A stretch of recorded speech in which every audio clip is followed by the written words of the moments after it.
साम TV आणि सकाळ माध्यम समूहाच्या वतीनं वेगवेगळ्या विषयावरती आपण चर्चा करतो आहोत आणि अपेक्षा काय आहेत महाराष्ट्राच्या हे जाणून घेत आहोत।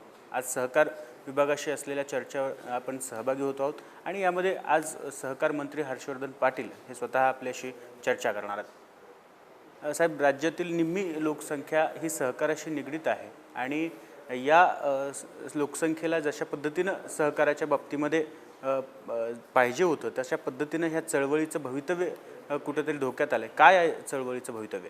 आज महाराष्ट्रामध्ये जर आपल्याला आकडेवारी सांगायची म्हणलं तर 2,27,000 सहकारी संस्था याची नोंदणी झालेली आहे। 4 लाख कोटीच्या ठेवी आज आपल्याकडे सहकारामध्ये या योजनेमध्ये आहेत आणि 6 लाख कोटीपेक्षा अधिक टर्नओव्हर ज्याला उलाढाल म्हणतो आपण ही सहकारामधली आणि 5.5 कोटीपेक्षा अधिक सभासद हे प्रत्यक्षपणे ह्या चळवळीचे सभासद आहेत आणि म्हणून खूप मोठा परिणाम या महाराष्ट्राच्या विकासामध्ये ह्या चळवळीने केलेला ही गोष्ट खरी आहे। दर 10 वर्षाच्या एका दशकामध्ये ही चळवळ बदलत गेलेली आहे।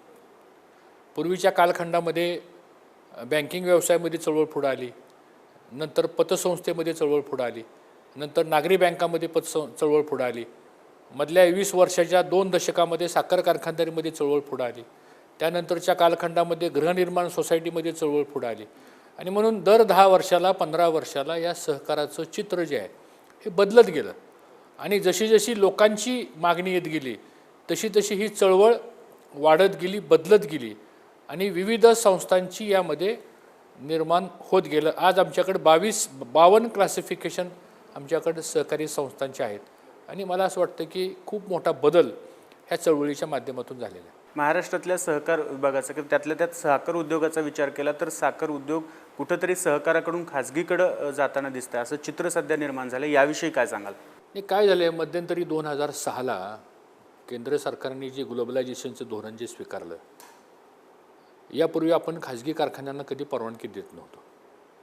उलटा आपण महाराष्ट्रातले 32 खाजगी कारखाने आपण सहकारामध्ये आणण्याचा प्रयत्न पूर्वीच्या कालखंडामध्ये केला, पण नंतर केंद्र सरकारने धोरण बदललं आणि धोरण बदलल्यानंतर त्यांनी शुगर कंट्रोल ऑर्डर एक मॉडिफाय केली आणि त्या बदलत्या धोरणामुळं महाराष्ट्रामध्ये आता आपल्याला खाजगी कारखानदारी आपल्याला रोखता येणार नाही अशा प्रकारचे, तरीसुद्धा राज्य सरकारने 3 वर्ष म्हणजे 2006 पासून ते 2009 पर्यंत आपण परवानगी दिल्या नाहीत। नंतर मग ह्या लोकांनी केंद्राचं धोरण आहे तुम्ही परवानगी का देत नाही म्हणून काही लोकांनी उच्च न्यायालयामध्ये धाव घेतली आणि पहिला निकाल औरंगाबाद उच्च न्यायालयाचा लागला आणि त्यानंतर मग खाजगी साखर कारखानदारी काढण्याची एक स्पर्धा ज्याला म्हणतो आपण ती महाराष्ट्रामध्ये सुरू झाली। 100पेक्षा अधिक लोकांनी खाजगी कारखाने काढण्याचे प्रस्ताव दाखल केले। मग आमच्या लक्षात आल्यानंतर मग आम्ही 15 किलोमीटरची हवाई अंतराची जी अट आहे ती शिथिल केली आणि ती 25 किलोमीटरपर्यंत वाढवली। त्यामुळे आता महाराष्ट्रामध्ये कुठेही नवीन साखर कारखाना होणार नाही।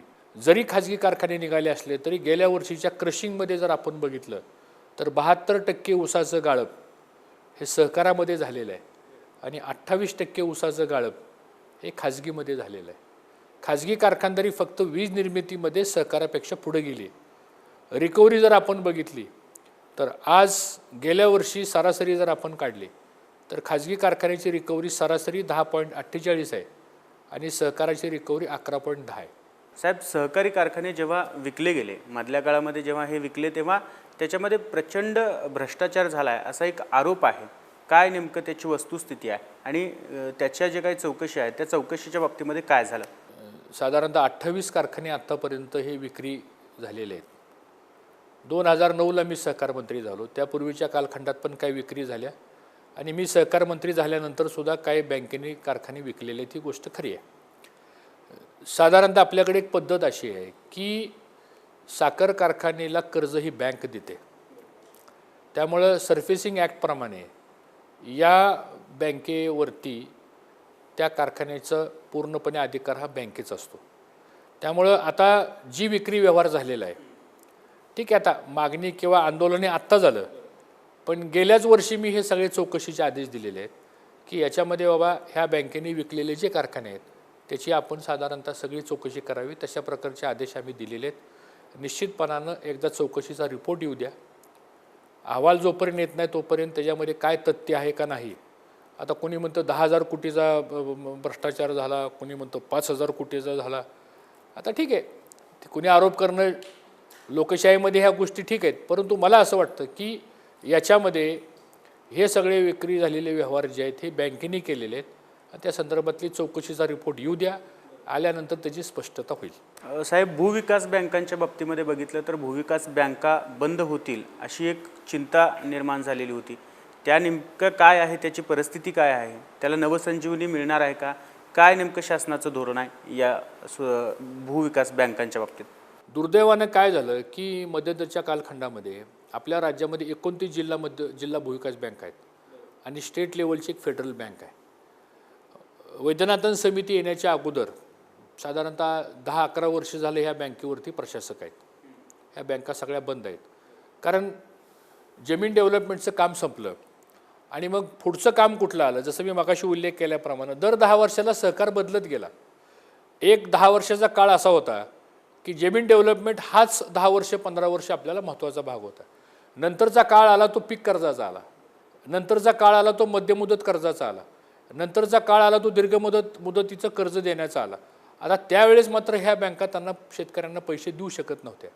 त्यामुळे पर्यायाने काय झालं की ते बरेचसे शेतकरी थकबाकीत गेले आणि भूविकास बँकेची कर्जाची पद्धत अशी आहे की कर्ज घेतल्यानंतर बँकेचं नाव मालकी हक्कात जातं आणि शेतकरी मालकी हक्कामधनं इतर हक्कात जातो. त्यामुळं मग आम्ही नंतर 746 कोटी रुपये तत्कालीन मुख्यमंत्री विलासराव देशमुख असताना एक कॅबिनेटचा निर्णय झाला आणि 746 कोटी रुपयाचं व्याज आपण माफ केलं.